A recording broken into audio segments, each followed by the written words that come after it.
நீங்கள் பார்த்துக் கொண்டிருப்பது உங்கள் விஜய்.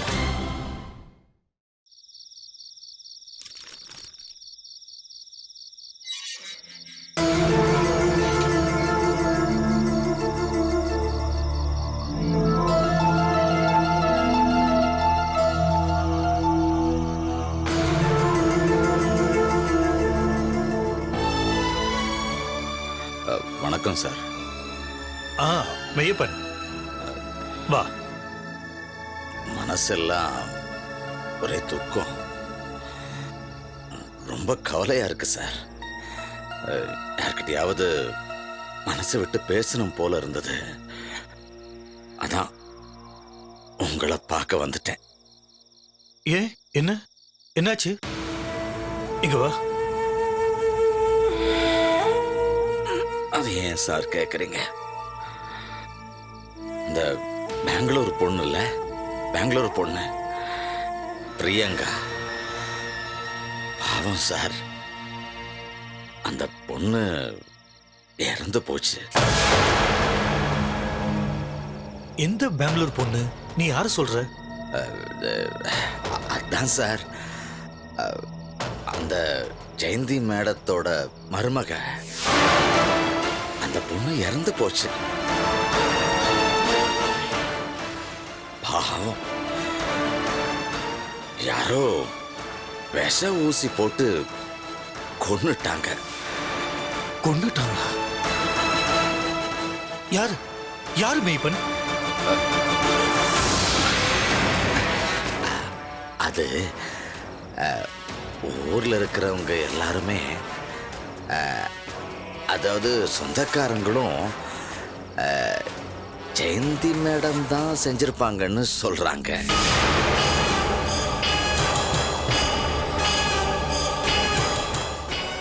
இல்ல, ஜெயந்தி அப்படி செஞ்சிருக்க வாய்ப்பு இல்ல சார். ஊருக்காரங்க எல்லாம், ஊர்க்காரங்க உறவுக்காரங்க பேசுறதெல்லாம் உண்மையாயிடுமா?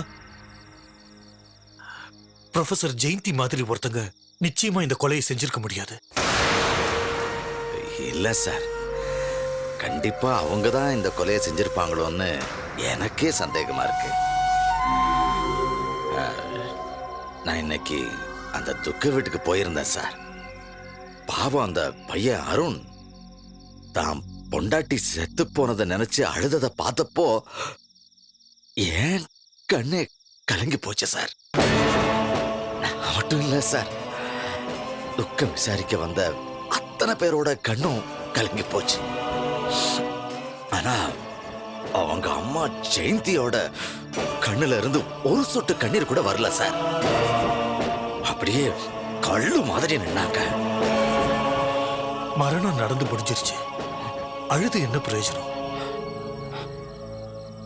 அழ வேண்டாமா, அழ வேண்டாமா சார்?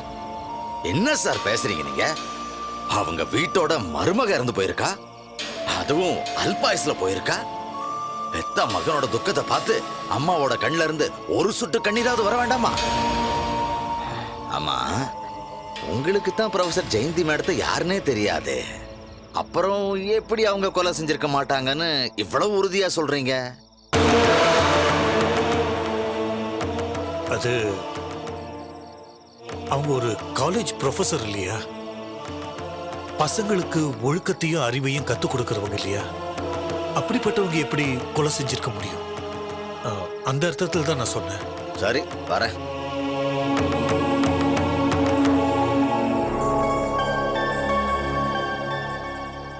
அவங்கள பத்தி உங்களுக்கு நல்லா தெரிஞ்சிருந்தும் சமாளிக்கிறீங்க.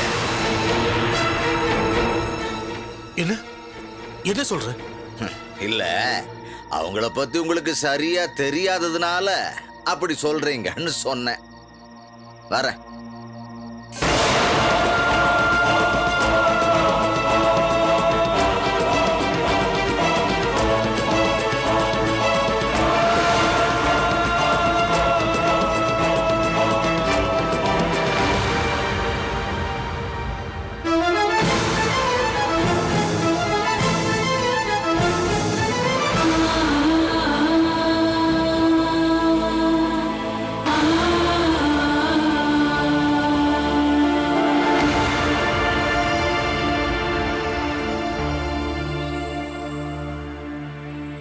இன்னும் அருண் அழுதுட்டு தான் இருக்கானா? அவனுக்கு நீங்க ஆறுதல் சொன்னீங்களா? ஆறுதலா? இந்த மாதிரி நேரத்துல என்ன ஆறுதல் சொல்றது? என் வார்த்தைகள் எதுவுமே அவனுக்கு ஆறுதல் கொடுக்காது. அது மட்டும் இல்ல ஜெயந்தி, அவன் அழுவுறதை என்னால பார்க்க முடியல. அவன் வேதனையை தாங்கிக்கிற சக்தி எனக்கு கிடையாது ஜெயந்தி. அருண் கோபக்காரன் தான்.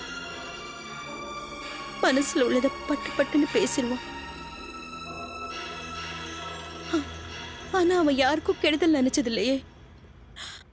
அவனுக்கு ஏன் இப்படி ஒரு நிலைமை அதுவும் தெரியலங்க. அதுக்கான பதில கடவுள் மட்டும்தான் சொல்ல முடியும்.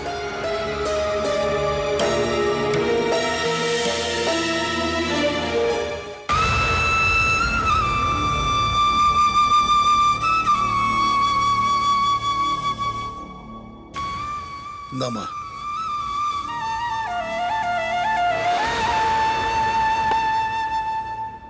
ஏற்கனவே ஷாலினி மேல ஆசைப்பட்டு அது நிராசையான பிறகு நம்மளையெல்லாம் வெறுத்து ஒதுக்கிட்டு அனாத மாதிரி பெங்களூர்ல வாழ்ந்துகிட்டு இருந்தான்.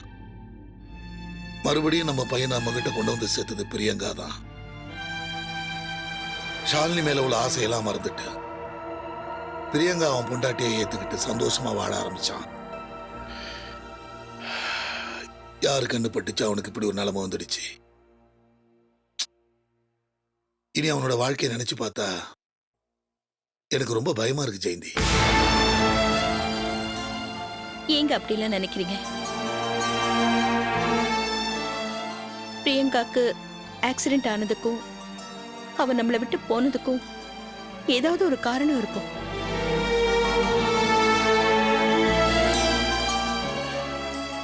ஒருவேளை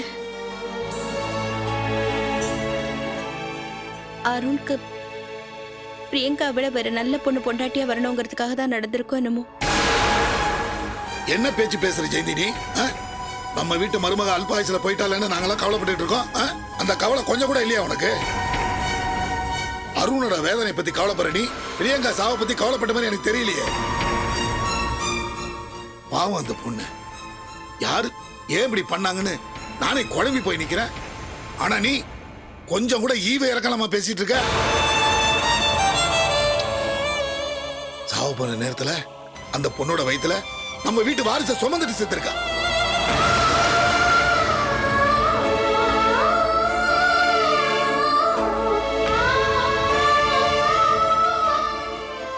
என்ன பொறுத்த வரைக்கும் மரணங்கிறது கடவுள் நிரந்தரமா கொடுக்கிற ஒரு ஓய்வு. அதுக்கு போய் ஆதங்கப்பட்டு வேதனைப்பட்டு வருத்தப்படுறதுல எந்த பிரயோஜனமும் இல்ல. இந்த பார், நான் ஒண்ணும் உன்ன மாதிரி கல்லஞ்சக்காரன் கிடையாது.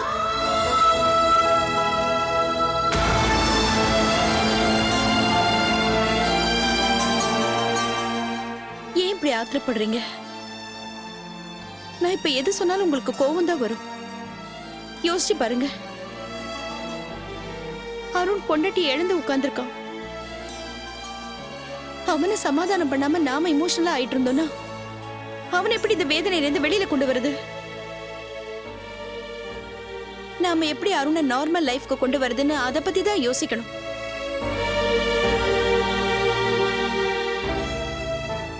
நான் சொல்றத புரிஞ்சுக்குங்க. அருணுக்கு நாம தான் தைரியம் கொடுக்கணும்.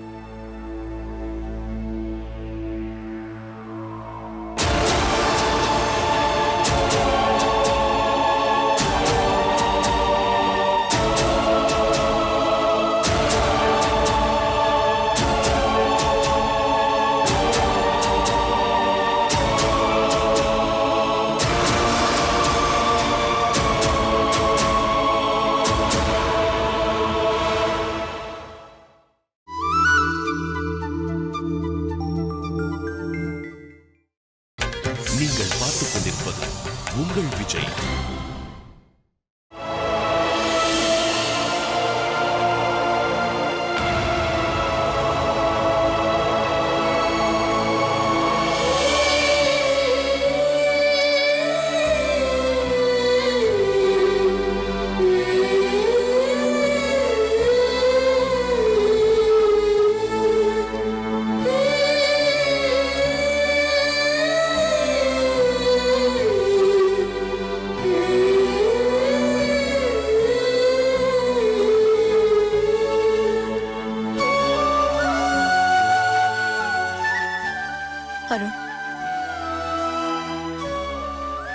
உன்னை என்ன சொல்லி சமாதானப்படுத்துறதுன்னே எனக்கு தெரியலப்பா.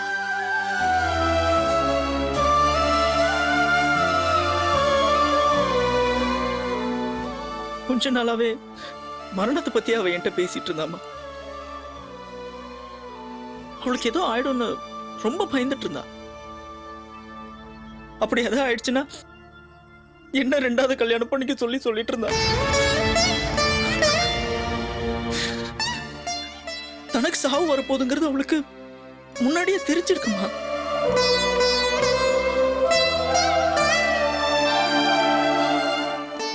நீங்க ஷாலினியில இங்க பக்கத்துல இருந்தோம் இந்த வீட்டுல இருக்கிறத நினைச்சு அவ சத்தியா நினைச்சு பயந்துட்டு இருந்திருக்க. அம்மா ஏன் எதனால அவ இப்படி எல்லாம் பயந்தா? உனக்கு ஏதாவது தெரியுமா? இல்லப்பா, நீ பயப்படுற மாதிரி எதுவும் இங்க நடக்கல.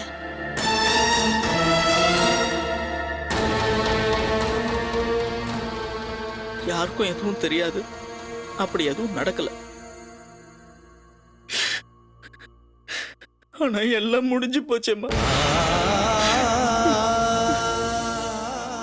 வீட்டையும் உங்களையும் பிரிஞ்சு நான் பெங்களூர்ல இருந்தப்போ என்ன உங்க கூட சேர்க்கறதுக்காக எவ்வளவு பாடுபட்டா. நம்ம எல்லாரையும் ஒண்ணு சேர்த்து வச்சுட்டு அவ போயிட்டாளேம்மா.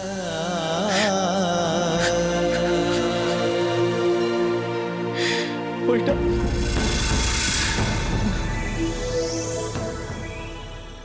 எல்லா பிரச்சனையும் என்ன ஏதுன்னு கேட்டு தீர்த்து வச்சிருக்க. அவ பிரச்சனை என்னன்னு தெரியாம விட்டுட்டியம்மா. அருண், அவளை கடைசியா பெங்களூருக்கு அனுப்பி வைக்கும்போது கூட நீங்க யாராவது வந்திருந்தா இப்படி நடந்திருக்குமாமா?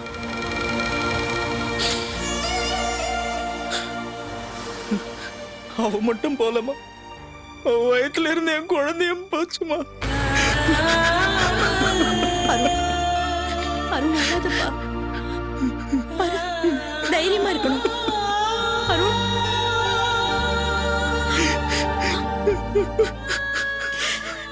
அழாதடா. நீ அழுதா என்னால தாங்கிக்க முடியாது.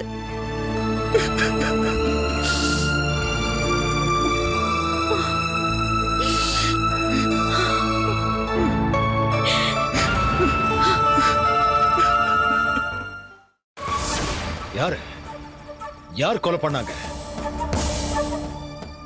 நமக்கு எதிரியா இருந்தவளை யார் கொலை பண்ணது?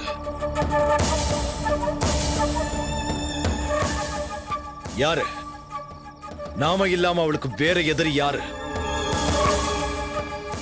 யார் அவ கதையை முடிச்சா? நமக்கு முன்னாடி முந்திக்கிட்டது யாரு? யாரா இருந்தாலும் சரி, செஞ்சது நல்லதுதான். அவ போய் சேர வேண்டியவதான். எப்படியாவது அந்த பிரியங்காவை என் கையாலேயே கொல்லணும்னு நினைச்சுக்கிட்டு இருந்தேன். ஆனா அதுக்குள்ளேயே யாரும் முந்திக்கிட்டாங்க. போட்டோம், போய் சேரட்டும். ஏன்னா அவ அதிர்ஷ்டம் செஞ்சிருக்காடா. என்ன கார்த்திக் சொல்ற? அதிர்ஷ்டம் செஞ்சிருக்காளா? அல்பாயுஸ்ல போயிருக்கா. அதுவும் அவ சாகும்போது வயித்துல குழந்தை வேற இருந்திருக்கு. இதான் நீ சொன்ன அதிர்ஷ்டமா? ஏய், ஏன் பாயிண்ட் ஆஃப் வியூல இருந்து அதை யோசிச்சு பாரு. ஜூலி யாரு? பெங்களூர்ல வாழ்ந்த வாழ்க்கை என்ன? கொஞ்ச நாளைக்கு முன்னாடி வரைக்கும் அவ வாழ்க்கை ரொம்ப கேவலமான ஒரு வாழ்க்கை. ஆனா அந்த ஜூலி பிரியங்காங்கிற பேர்ல ஒரு பெரிய குடும்பத்துக்கு மருமகளாயிருக்கா. ஒரு அப்பாவி பையன் சமுதாயத்துல அந்தஸ்தோட இருக்கிறவனை கல்யாணம் பண்ணிக்கிட்டு அவனுக்கு பொண்டாட்டியா இருக்கா. பூவும் பொட்டுமா, முக்கியமா ஒருத்தனுக்கு பொண்டாட்டியா கௌரவத்தோட போய் சேர்ந்திருக்கா. இதை விட அவளுக்கு வேற என்னடா வேணும்? அவ அதிர்ஷ்டம் செஞ்சவதானே. இருந்தாலும் எனக்கு ஒரு சந்தேகம். என்னவும் சந்தேகம்? உனக்கு சாகிறதுக்கு முன்னாடி இந்த மாதிரி ஏதாவது அதிர்ஷ்டம் கிடைக்குமான்னா? இல்ல மச்சான், ஜூலி மனசு மாறி நல்லவளா மாறாம நம்ம பக்கமே இருந்து அவளுக்கு இப்படி ஒரு சாவு வந்திருந்தா நிச்சயமா அவளோட சாவுக்கு காரணம் ஆண்டனியா இருந்திருப்பான். ஆனா இப்ப ஜூலி மனசு மாறி ஆண்டனியோட மனசுல இடம் பிடிச்சிருக்கா. அப்படி இருக்கும்போது ஜூலிய கண்டிப்பா அவன் கொலை பண்ணிருக்க மாட்டான்.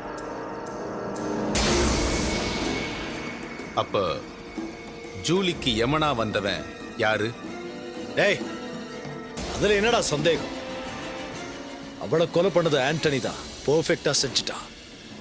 அழகா ஸ்கெட்ச் போட்டு நல்ல பிளான் பண்ணி இந்த கொலையை செஞ்சுட்டான். பாத்தியா, அவன் அந்த சீன்லயே இல்ல. கார்த்திக், நான் ஒண்ணு சொல்றேன். இந்த பிரச்சனை முடியற வரைக்கும் நாம கொஞ்ச நாளைக்கு பெங்களூர் போயிடலாமா? டேய், போடா. சும்மா லூசு மாதிரி பேசிக்கிட்டு. அந்த ஆண்டனிக்கு சென்னையை விட பெங்களூர்ல தான் செல்வாக்கு அதிகம். அதனால நாம அங்கெல்லாம் போக வேண்டாம். அது மட்டும் இல்ல, அவன் ஒருத்தனை கொலை பண்ணணும்னு முடிவு எடுத்துட்டான்னா அவன் எங்க போனாலும் தீத்து கட்டாம விட மாட்டான்.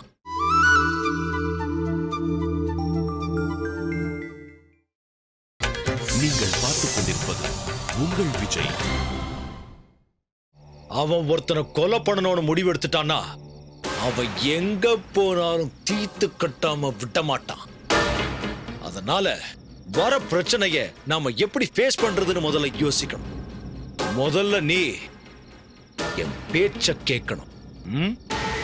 அந்த ஆண்டனி பலசாலிதான். அவன மாதிரி ஒருத்தன் எதிரியா இருக்கான்னு நினைக்கும் போது எனக்கு பெருமையா தான் இருக்கு. ஆனா இப்ப என்னோட டார்கெட் அவன் இல்ல, ஜூலி. அவ கதை முடிஞ்சு போச்சு. அடுத்து இருக்கிறது அந்த எழுத்தாள. அவன் கதைய முடிக்கணும். என் மாமன் மணி பாரதி, அந்த ஆளோட கதை கூடிய சீக்கிரமே. பிரபல எழுத்தாளர் மணி பாரதி இறந்து விட்டார் அப்படிங்கிற பிளாஷ் நியூஸ் எல்லா டிவிலையும் பேப்பர்லயும் வரணும். வர வெப்பேன். நான் செஞ்ச கொலைக்காக போலீஸ் என்ன பிடிக்கும். என்ன கொஞ்ச நாள் ஜெயில இருக்க வேண்டி இருக்கும். அதுக்கு நான் எப்பவோ ரெடி. அதுக்கு முன்னாடி நான் சில வேலைகள் செய்ய வேண்டியிருக்கு. என் மாமனோட பிளாஷ்பேக் ஸ்டோரிய ஆடியன்ஸ் பார்க்க வேண்டிய நேரம் வந்தாச்சு.